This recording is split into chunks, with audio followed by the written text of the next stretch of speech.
Dramily.com, unlimited drama series. The first thing you need to know about my wife, Julia, is that she never learned how to whisper. When she's destroying your life, she does it at full volume, usually while wearing a $1,000 suit and checking her phone for stock prices.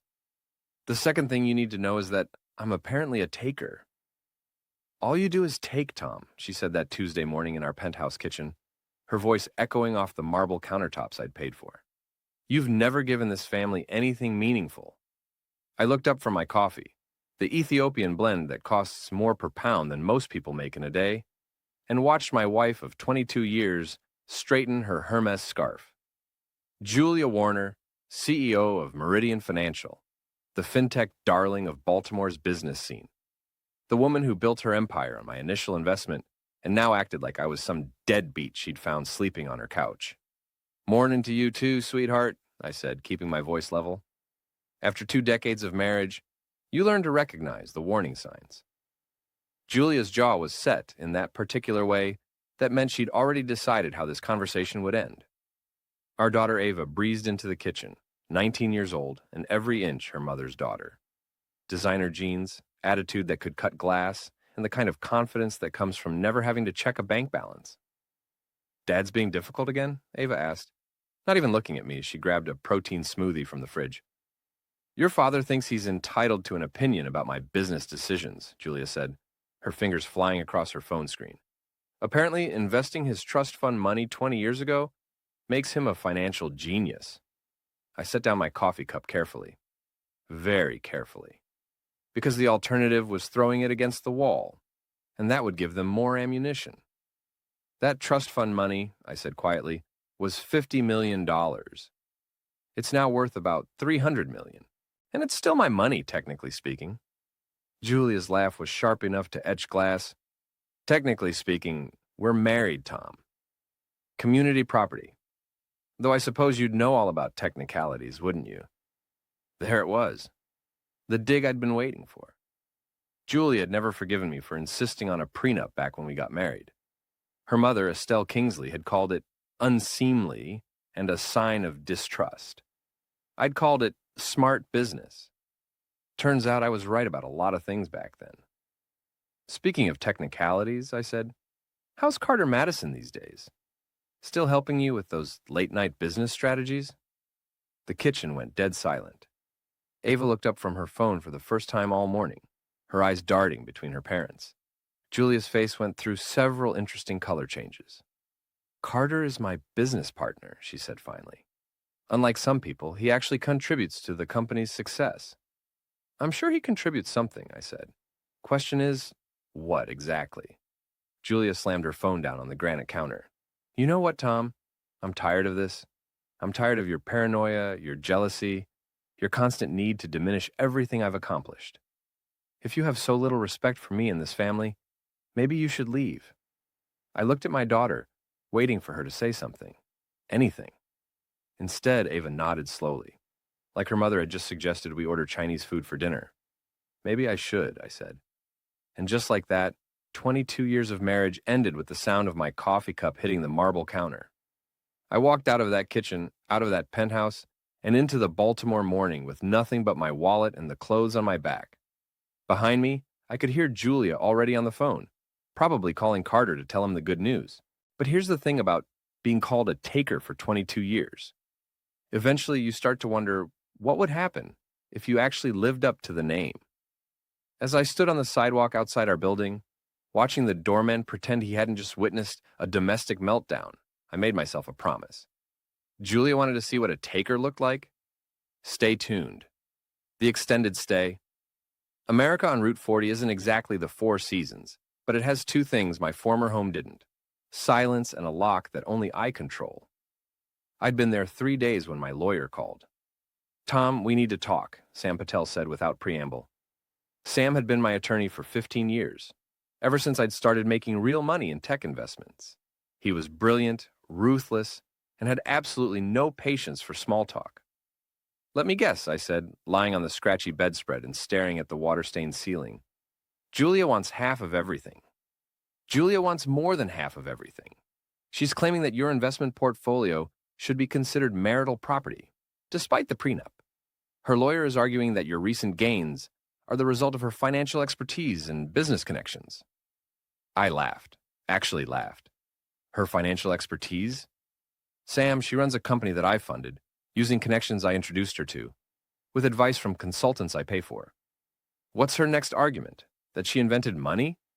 There's more, Sam said, and his tone made me sit up. She's also claiming emotional distress and demanding spousal support. Apparently, your erratic behavior has caused her significant professional embarrassment. My erratic behavior? According to her filing, you've been paranoid, controlling, and verbally abusive. She's painting you as an unstable day trader who's been living off her success. I was quiet for a long moment, processing this. Julia wasn't just leaving me, she was trying to destroy me, completely and utterly. Sam, I said finally, I need you to do something for me. I want to hire a private investigator, the best one you know. Tom, I understand you're angry, but I'm not angry, I said, and realized it was true. I'm curious. Julia's been working late a lot lately, taking trips, having long phone conversations that end when I walk into the room. I want to know what my wife has been up to. 2 hours later, I was sitting in a coffee shop in Federal Hill, waiting for Gloria Mendez. Sam had described her as the kind of PI who finds things other people don't want found. She was a former Baltimore police detective who'd gone private after a disagreement with her captain about proper procedure. The kind of disagreement that ended with her captain taking early retirement. Gloria was exactly what I'd expected. Mid-50s, gray hair pulled back in a no-nonsense ponytail, and eyes that missed nothing. She ordered black coffee and got straight to business.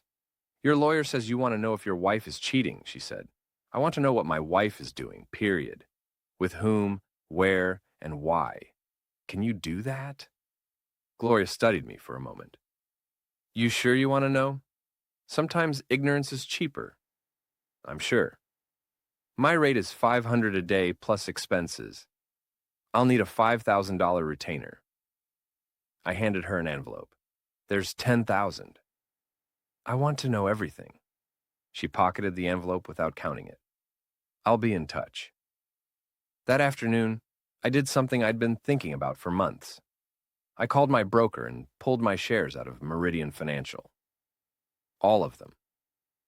$50 million worth of backing, gone with a phone call. My phone rang 6 minutes later. Tom, what the hell are you doing? Julia's voice was sharp with panic. Hello, Julia. How's your day going? Don't play games with me. I just got a call from our CFO. You pulled your investment? Are you insane? I pulled my investment from your company, yes. It's still my money, remember? Despite what your lawyer might think. Tom, you can't do this. We have obligations, contracts, employees depending on... Funny, I said. Yesterday I was just a taker who never gave this family anything. Today I'm essential to your business operations. Which is it, Julia? The silence stretched between us like a taut wire. Where are you staying? She asked finally. Somewhere safe, ain't I said, and hung up. 20 minutes later, Ava called. Dad, what's going on? Mom is freaking out. Your mother is dealing with some business challenges, I said. Nothing for you to worry about. She says you're trying to sabotage her company. I'm trying to protect my investment. There's a difference. Dad, this is crazy. Why can't you two just work this out like adults? Ask your mother, I said. Ask her about Carter Madison. Ava was quiet for a moment. Dad, you're scaring me. I'm not trying to scare you, sweetheart. I'm trying to show you the truth. What truth? That sometimes the person you think is the victim is actually the villain. I hung up and walked to the window of my hotel room.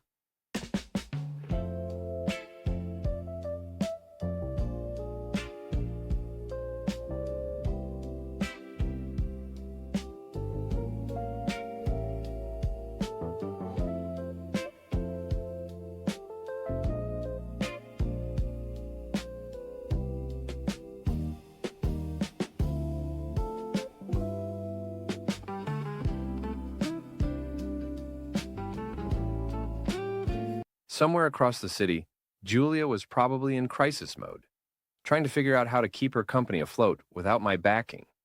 Carter was probably there, offering comfort and strategic advice. For the first time in months, I smiled. The hunt was about to begin. Gloria called me on Friday morning with news that would have surprised me a year ago. Now it just felt like confirmation. Your wife is definitely having an affair, she said without preamble. Carter Madison, her business partner. They've been meeting at the Marriott downtown twice a week for the past 6 months. Always the same room.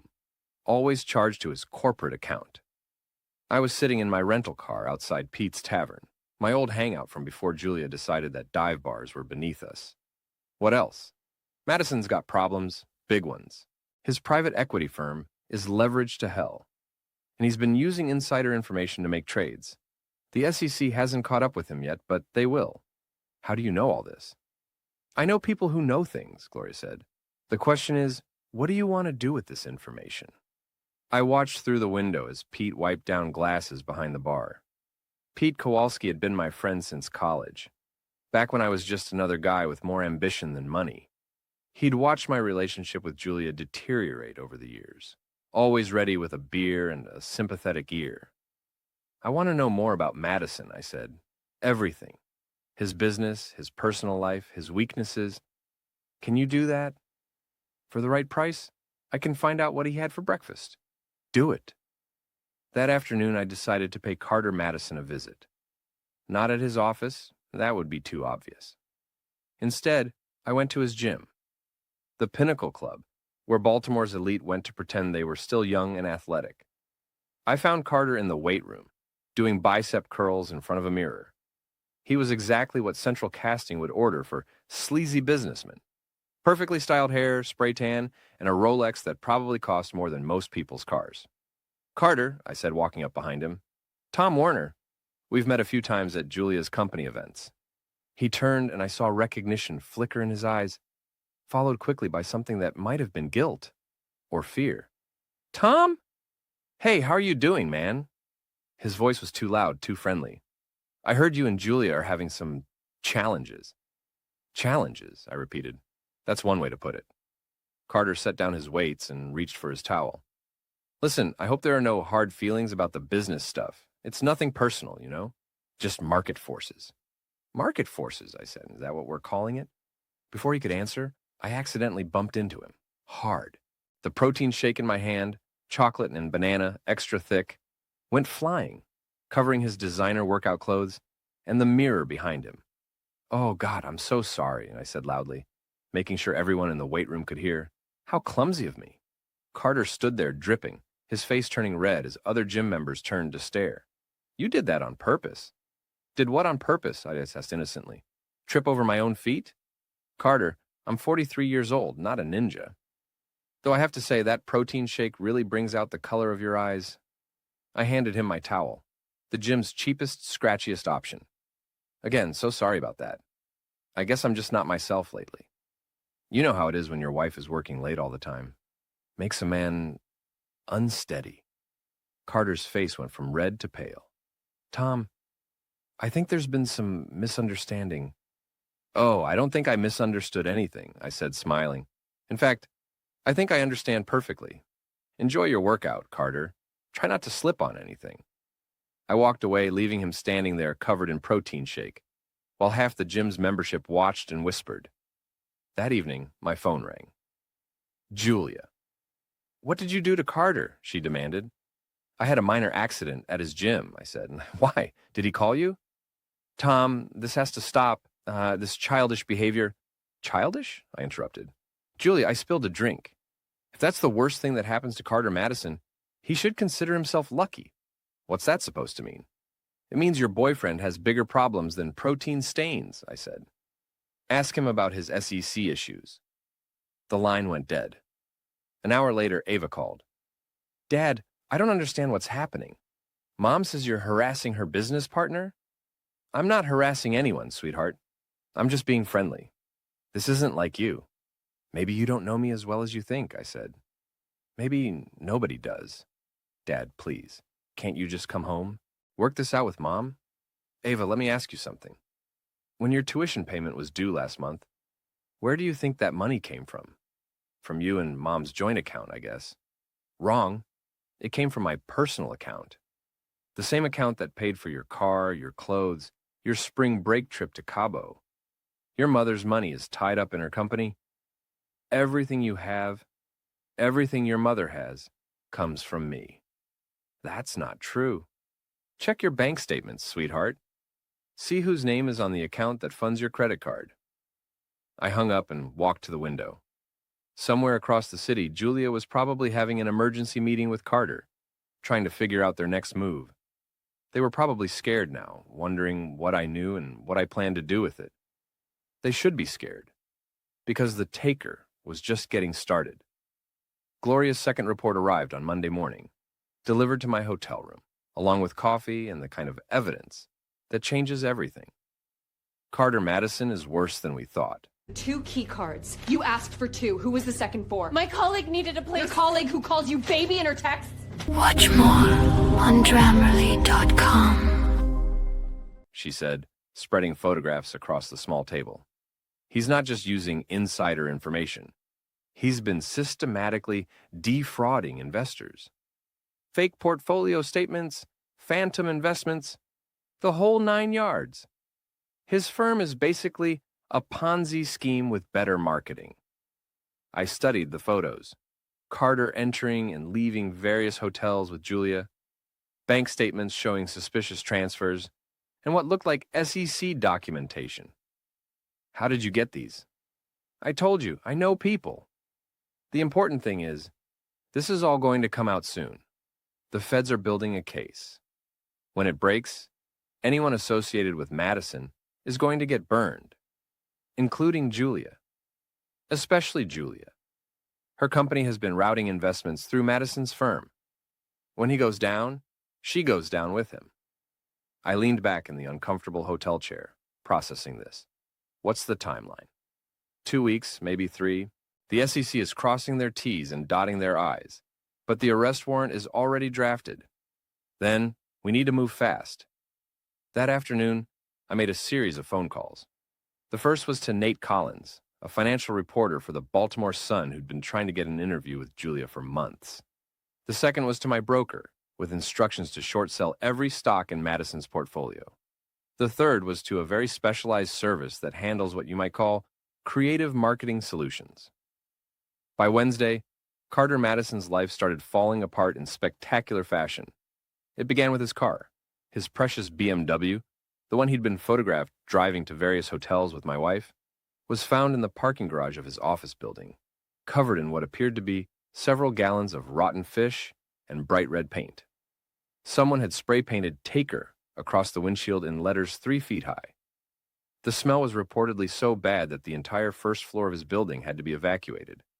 "Tom," Sam called me that afternoon, "please tell me you had nothing to do with the incident with Madison's car." "What incident?" I asked innocently. "The fish incident. The paint incident. The incident that's currently trending on Baltimore Twitter under the hashtag #FishCar. Sam, I've been in my hotel room all day. You can check with the front desk. That doesn't mean you didn't hire someone. Are you asking me as my lawyer or as my friend?" "As your lawyer. Then I have no idea what you're talking about." "And as my friend?" "As your friend, I'd say that karma is a beautiful thing." The second wave hit on Thursday.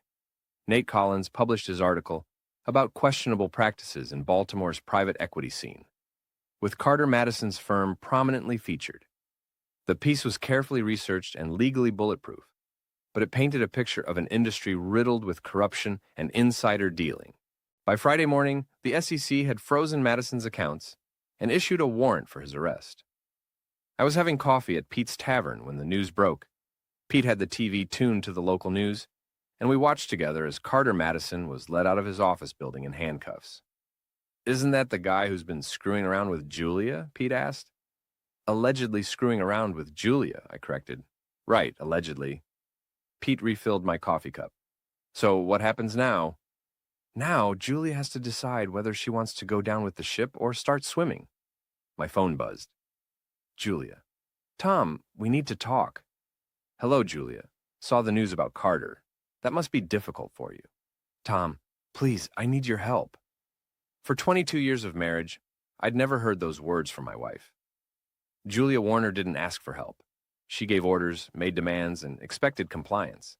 Hearing her actually admit she needed me was like hearing a unicorn apologize for being mythical. What kind of help? I asked. The company is in trouble. With Carter's arrest and your investment withdrawal, we're facing a liquidity crisis. I need you to reinvest. I see, and what do I get in return? Tom, please don't make this about us. There are 60 employees who could lose their jobs. 60 employees who work for a company that's been doing business with a criminal, I said. Maybe they should be worried. Carter's legal problems don't have anything to do with Meridian Financial. Are you sure about that? Because according to my sources, your company has been routing client investments through Madison's firm for the past 2 years. When the SEC starts digging into his books, they're going to find your fingerprints all over his transactions. The silence on the other end of the line was deafening. How do you know that? She asked finally. I know a lot of things, Julia. The question is, what are you willing to do to keep me quiet? Are you blackmailing me? I'm negotiating, I said. Something you taught me. What do you want? I want you to admit what you've been doing, publicly. I want you to tell our daughter the truth about your relationship with Carter Madison, and I want you to sign the divorce papers Sam is going to send you. And if I don't, then you can explain to the SEC why your company's investment strategy happened to align so perfectly with Carter's insider trading schemes. Julia hung up without another word. 20 minutes later, Ava called. Dad, what did you say to Mom? She's crying. I told her the truth, sweetheart. Sometimes that's hard to hear. What truth? Ask your mother about Carter Madison. Ask her why she's really been working late all those nights. Dad, you're scaring me again. Good, I said. Maybe it's time someone in this family was scared of the right things. That evening, I sat in my hotel room and waited. Julia would try to fight this. It was her nature. She'd hire lawyers, call in favors, maybe even try to turn Ava against me completely. But she was fighting from a position of weakness now, and she knew it. The taker had finally learned how to take what mattered most, the truth. And the truth, as they say, has a way of setting everyone free. The final confrontation came on a Saturday night at Pete's Tavern, which was fitting since that's where this whole mess had started to make sense to me. I'd been expecting Julia to make her move, but I hadn't expected her to bring reinforcements. I was sitting at my usual spot at the bar when they walked in. Julia, her mother Estelle, and surprisingly Carter Madison. Apparently bail money talks louder than common sense. Tom, Julia said, her voice carrying that old commanding tone. We need to settle this tonight. Pete looked up from the glass he was cleaning, took one look at the situation, and casually reached under the bar. I knew he kept a baseball bat down there, along with a direct line to his cousin who worked for Baltimore PD. Evening, Julia, I said, not turning around. Mrs. Kingsley. Carter. This is unexpected. I thought Carter would be busy with his legal troubles.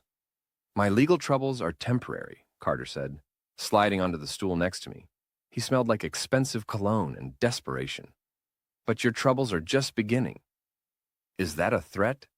It's a promise, Estelle Kingsley said, her voice dripping with the kind of aristocratic disdain that old Baltimore money does so well.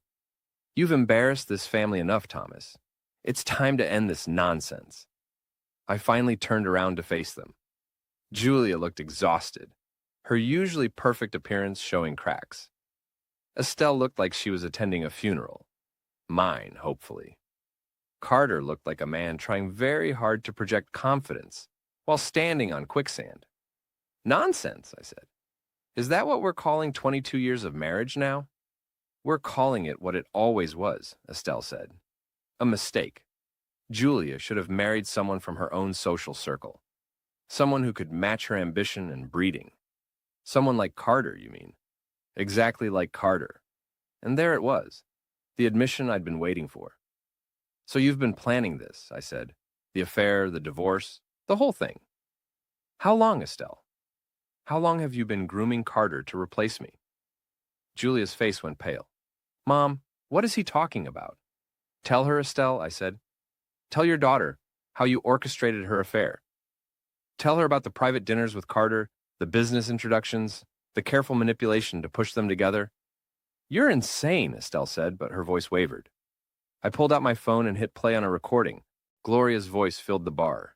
reading from a transcript of phone calls between Estelle and Carter, discussing their project to separate Julia from her unsuitable husband. The silence that followed was deafening. "Mom?" Julia's voice was barely a whisper. "I did what was best for you," Estelle said defensively.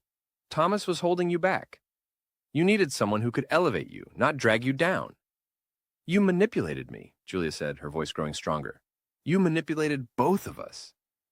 "I gave you what you wanted," Estelle shot back. "Don't pretend you weren't happy to have Carter's attention." "That's enough," I said, standing up. The bar had gone quiet, other patrons sensing the drama unfolding. "Julia, you want to know what a taker really looks like? Look at your mother. She took your marriage, your choices, your agency. She turned you into a puppet." "Tom, I didn't know," Julia started. "But you suspected," I said. "Deep down, you knew something was wrong. You just chose to ignore it because it was easier than facing the truth." Carter, who'd been suspiciously quiet, finally spoke up. "This is all very touching, but it doesn't change anything. Julia and I are together now. The divorce is happening. You can't stop it." "You're right," I said. "I can't stop it. But I can make sure everyone knows exactly what kind of man Julia is leaving me for." I nodded to Pete, who turned up the volume on the TV. The evening news was just starting, and the lead story was about Carter Madison's expanding legal troubles. New charges had been filed, including fraud, embezzlement, and racketeering. The reporter mentioned that several Baltimore businesses, including Meridian Financial, were under investigation for their connections to Madison's schemes. "Surprise," I said to Carter. "Turns out the SEC works weekends." Carter's face went white. "You did this. You set me up." "I didn't set you up, Carter. I just made sure your crimes came to light. There's a difference." "What crimes?" Julia asked, looking between us. "Your boyfriend has been running a Ponzi scheme," I said, "using your company to launder money and hide assets. When this all comes out, and it will come out, Meridian Financial is going to be destroyed. Every client, every employee, every investor is going to lose everything." "That's not true," Julia said, but she was looking at Carter with growing horror. "Tell her, Carter," I said. "Tell her about the fake investment portfolios. Tell her about the money you've been stealing from her clients." Carter stood up abruptly, knocking over his stool. "I don't have to listen to this." "Actually, you do," said a voice from the doorway. Detective Ray Hoffman of the Baltimore PD walked in, followed by two uniformed officers.